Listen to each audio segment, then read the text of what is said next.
บายดีจ้ะพี่น้องสบายดีFCเด้อสาวสุพรรณีถ้าเลาะบ้านก่อนอันนี้อันเบตงเฮาที่เฮ็ดไปแล้วนะพี่น้องอันนี้นะเฮ็ดไปจัก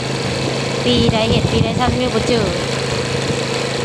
ตอนนี้มื้อนี้ก็สิเทอีกมื้อนี้สิเทได้สิพาพี่น้องไปเบิ่งเด้อมื้อนี้สิเทอีกเลาะเส้นคลองพี่น้องเอ้ยอันนี้เส้นเข้ามาโรงเรียน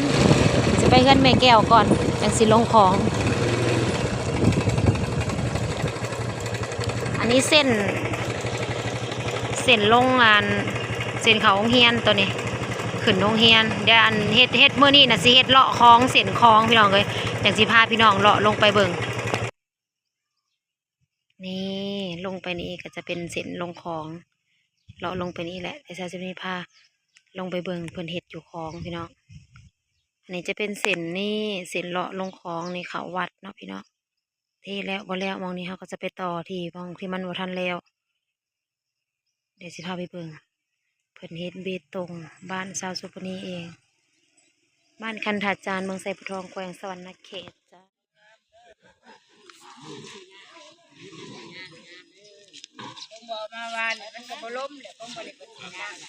เอาน้ำใส่แล้วผัดเอาไปบ่โม่เอาโม่ไปสนนั่นบ่แสดงว่าสนนี่ปิดซอยเลยเนาะเที่ยวบ่ได้สบายดีจ้ะพี่น้องสบายดีFCทุกท่านเนาะเมื่อนี้บ้านชาวชุมมีการเปลี่ยนแปลงพี่น้องเลยซอยเส้นคลองพี่น้องซอยเส้นคลองหน้าบ้าน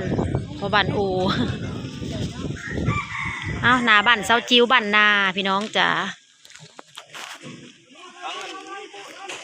เบ้อ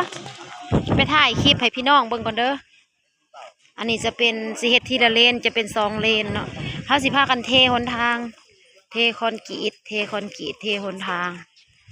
เดี๋ยวสาวจะมีสิพาย่างเบิ่งเนาะย่างเบิ่งก่อนแต่ว่า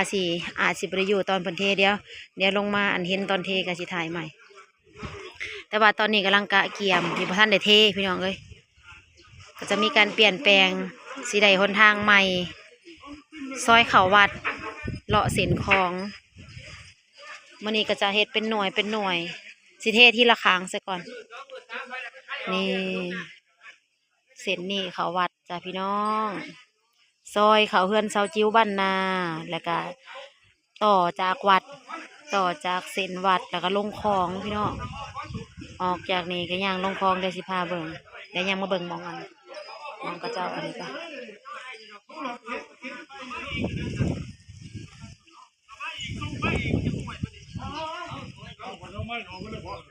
มาเบิ่งผู้เพื่อนเสาจิ้วอยู่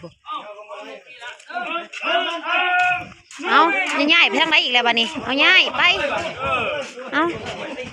อาอย่าตีนกันเมื่อนี้น่ะจักหน่วยบ่3 หน่วยมื้อละ3 หน่วยหน่วย15หน่วย1หน่วย2เฉพาะจังหอดเฮาไว้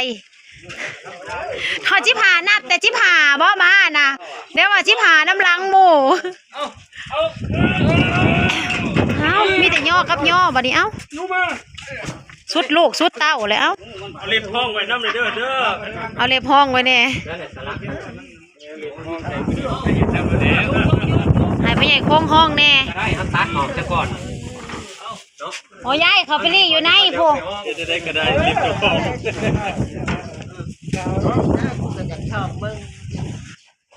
เฮ็ดอันนี้เพิ่นบ่ให้ผู้หญิงเฮ็ดดอกเพิ่นนี่แต่ผู้ชายเฮ็ดโอ้ยผู้หญิงผู้ชายเฮ็ดเดียวกันเบิดคันผู้หญิงเจ้าหน่อยพนังเบิ่งบ่มาดอกโอ้ยนักบ้องเจรบีหั่นแหละใส่ได้ยังโอ้โหเนี่ยลืมเห็นมันนี่นะเนาะให้แล้วไปใส่นั่งกิ้วอยู่ใช้อยู่หน้าบ่เรียนแล้วบ่น่ะมันเพื่อให้สมเรียนจะพิกายนี่บ่จ้ะคงมุบตอนบ่ทันใส่น้ำบ่คือบ่ลากมาซะบ่ใส่น้ำมันเปียกแล้วผัดผ้ากันเอาโม่มา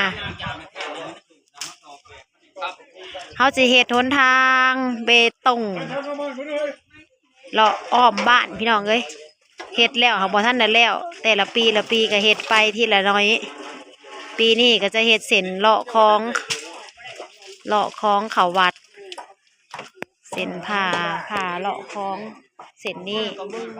โอ้ยสบายเลยเนาะบัดนี้เนาะหนาเฮือนนี่เนาะพ่อใหญ่คงบอกยิงไงขี้พุ่นแล้วบัดนี้อันนี้จะเป็นเฮือนพ่อใหญ่คง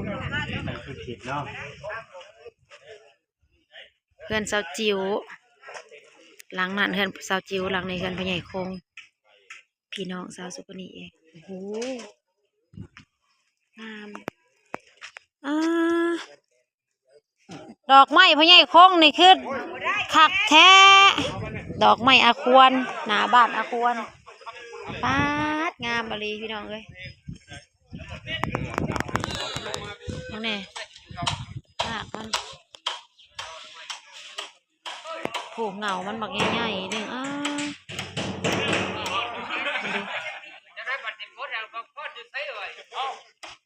ซาบี้ก็ไปเลย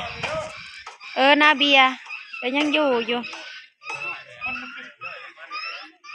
นาเบียเฮ็ดยังนาเบีย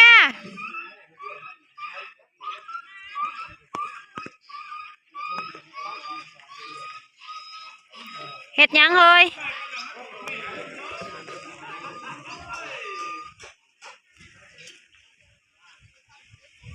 สิเทสดทางเส้นนี่ลง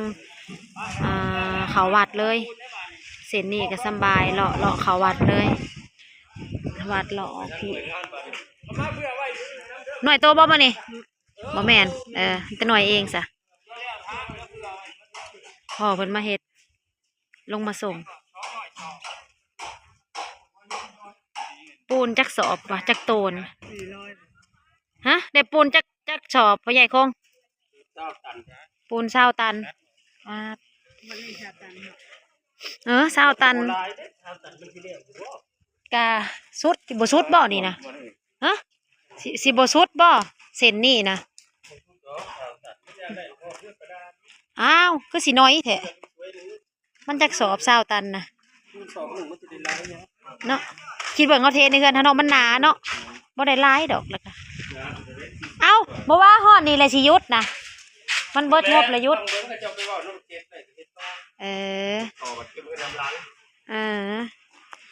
ดาวเอานาเบียไปดิปะลุงไปดิปะลุงไปดิดิเฮ็ดดิไปดิปะลุงใส่แม่เจ้าเด้เช้าอันป้าจิ้วเด้นาป้าสีออกนาป้าจิ้วน่ะอยู่นาบางลายอยู่น้ำไผ่ไม่ยังไงให้ป้ากินน้ำเน่มาค้ำได้ยังมาน่ะให้ป้านี่กินเน่ยังเกาะมันฮ้อนอะไรกินบ่ได้โดยเดี๋ยววะโดยใจ อย่าลิมก้อนหินใส่บ้างให้ป้ากินน้ำเน่ของไผซื้อนี่ไผซื้อให้ไผก็เบียร์อ๋อเบียร์ซื้อเองโ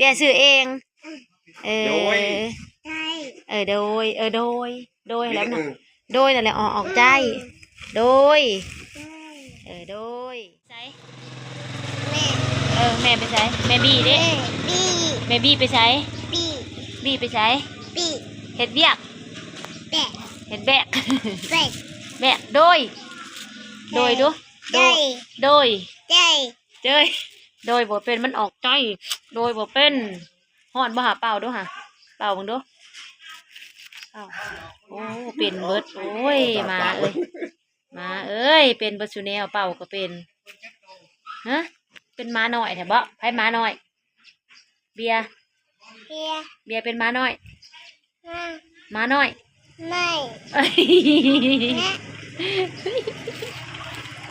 เมื่อนี้พ่อเจ้าบอกไปเวียกบอกจะเอาลงฮะมาทำสิได้อันเทหน้าบ้านแล้วได้นี่นะหน้าบ้านเจ้านะมันฮ้อนเพิ่นเว้านะไปเอาจานมาใส่บ่มันฮ้อนนะเฮ้เราจะกินก่อนเนาะก็เจ้าเริ่มเฮ็ดแล้วเดี๋ยวสาวสมนีก็สิอันลงมาส่งไอ้บางพี่น้องเอ้ยบ่ได้เฮ็ดนำมื้อนี้นะมีแต่หาไอ้บางเฮ็ดมื้อนี้สาวสมนีลงมาส่งไอ้บางเฮ็ดอันเทหนทางคอนกรีตเลาะบ้าน 4 สิเอาเส้นวัดลงมาออกมาใส่อันเลาะคลองเลยนะเส้นเลาะคลองสาวสุนีก็เลยลงมาส่งไปบ้านอาศิเป็นเมืองก็เลยมาเว้าน้ำนาเบียโอ้นาเบียก็ได้ก็เป็นบัดน้องไทยกล้านะบ่เป็น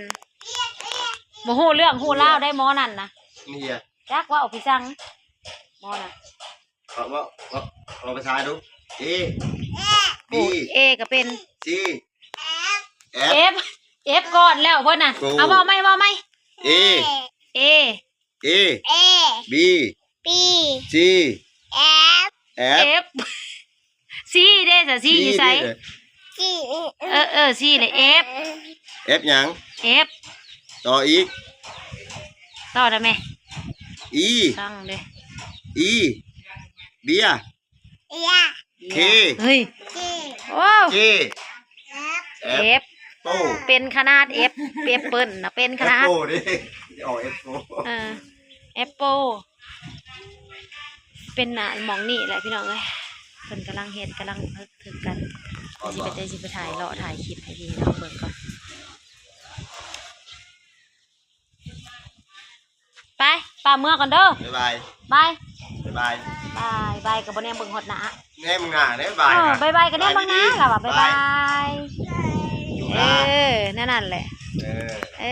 จังสั่นเลยเฮ้ยหน้าเบี้ย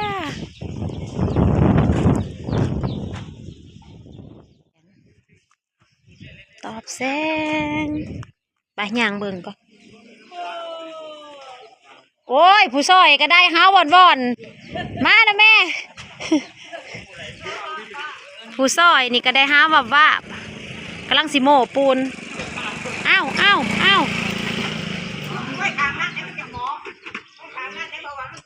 พวกผู้หญิงก็จะเอาทรายใส่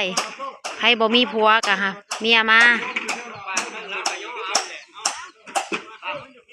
เริ่มแล้วพี่น้องทำการแล้วจะสิมาอัปเดตไปเรื่อยๆเนาะมื้อนี้ก็สิถ่ายให้เบิ่งก่อนซ้ำนี้ซะก่อน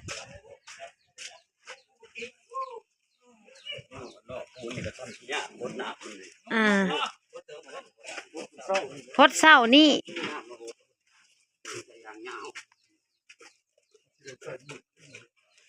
เต็มตีนบาทนี่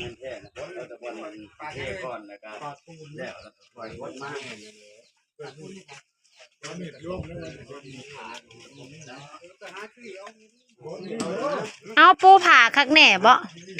โอ้ยเขาซื้อมาพักล่างทำงานเช่ามีดเบียดนะเฮ้ยเพื่อนมาใส่น่ะ สิเฮ็ดหยังมีดหยัง โอ้ยมีดเขาไปพักล่างแต่มีดเล็กกันเบียดด้ามไม่นะมันหนักเลยว่า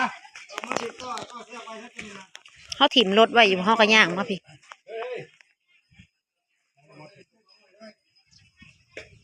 เอาเล็กเห็ดอันแบบมันขักอยู่ได้เนาะบ่ได้เอาไม้พี่น้องเอ้ยเอาเล็กเห็ด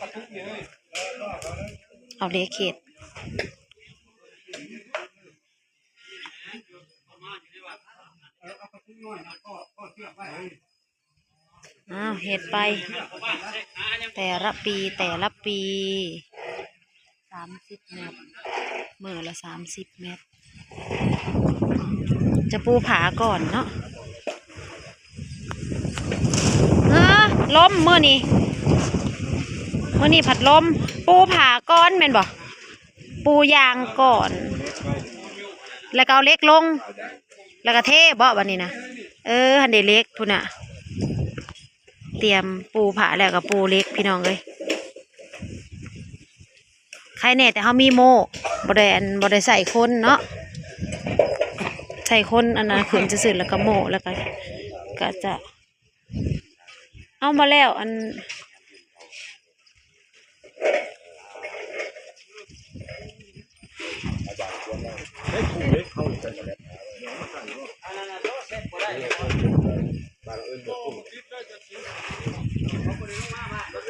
จ่อย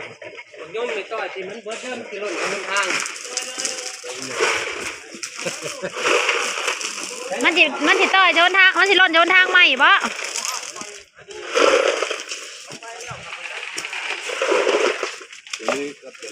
ก็เขาวัดเลย ว่าตัวนี้มันอยู่เวลาของมันแต่เนาะเอาไปขาเลย เล็กเล็ก ตัวนี้เราอยู่ สีวาง 100 เมตรเราอยู่ วางอันนี้ เวลาโรงแรมมันจะทิ้งหมดเลย ติ่งทั้งแผ่นพวกนั้นติ่งทั้งแผ่นปูนนี่แหละวางแล้วมันที่เป็นอย่างที่อยู่ด้วยเวลาเราแลน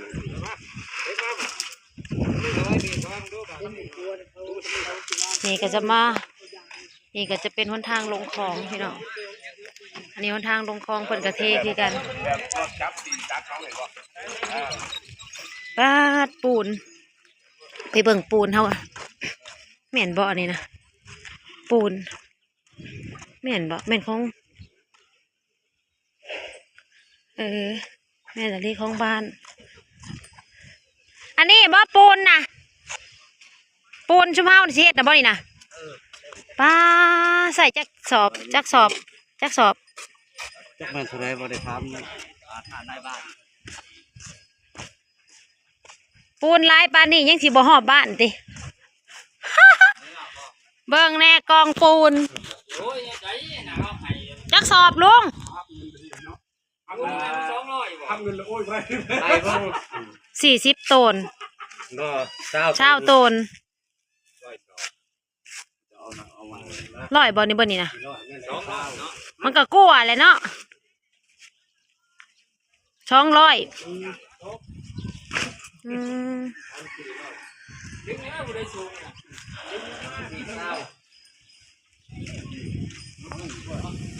ซิมเฮาก็แล้วซิมก็แล้วศาลาเฮาก็แล้วพออยู่บาดนี้ก็พากันเฮ็ดทางบาดนี้พัฒนาบ้านคันธจารย์แล้วก็มีกันเจือนพร้อมอันนี้จะเป็นเดินวัดพี่น้องเอ้ยจะเป็นวัดบ้านคันธจารย์อันนี้จะเป็นการเจือนที่สาวสมีเคยถ่ายให้เบิ่งนั่นแหละในกระกองหินที่เพิ่นสิเก็บลงอันใส่อันตามมันหนทางใส่อันกันเจือนตามมันยังเกาะตะฝั่งเพิ่นยังสิเทหนีขึ้นมานี่เป็นหนทางโหลดรางลงสบายบาดนี้พี่น้องเอ้ยพัฒนาขึ้นไปหลาย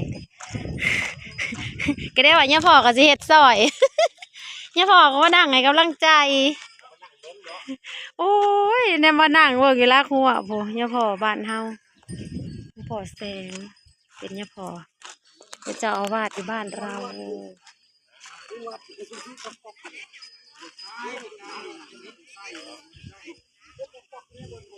กำลังสิวางเล็ก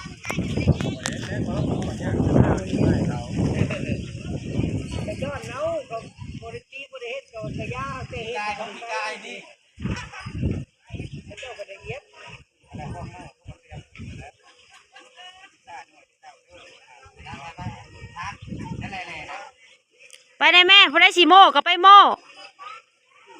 พวกผู้หญิงก็เจ้าก็บริจักแนวโม่ได้คันบ่มีผู้ไปสั่งเอาสิไปทางไหนน่ะไปบ่ได้ทางนี้อ๋อไปทางใหม่ไปทางลัด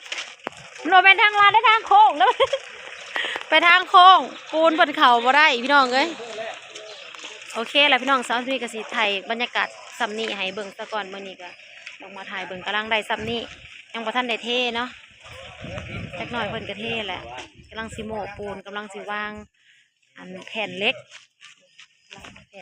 เล็กลงสาวที่นี่สิขึ้นเมื่อก่อนแล้วจังสิมาทยอยถ่ายให้เบิ่งก็จะเทแบบนี้แหละเทไปแบบนี้ไปเรื่อยๆอันนี้แล้วบ่แล้วแต่ปี 2-3 ปีก่อนคอยเฮ็ดไปปีละน้อยแต่สีหล่อคล้องมันนี่เป็นเส้นหล่อคล้องพี่น้องจ้ะเราติดตามชมตอนต่อไปที่แล้วสำใดได้สำใดปีนี้เนาะเราจะมาถ่ายให้เบิ่งเป็นระยะจ้าพี่น้องเจอกันคลิปหน้าให้กำลังใจสู้ๆทีมงานบ้านคันธจารย์เฮา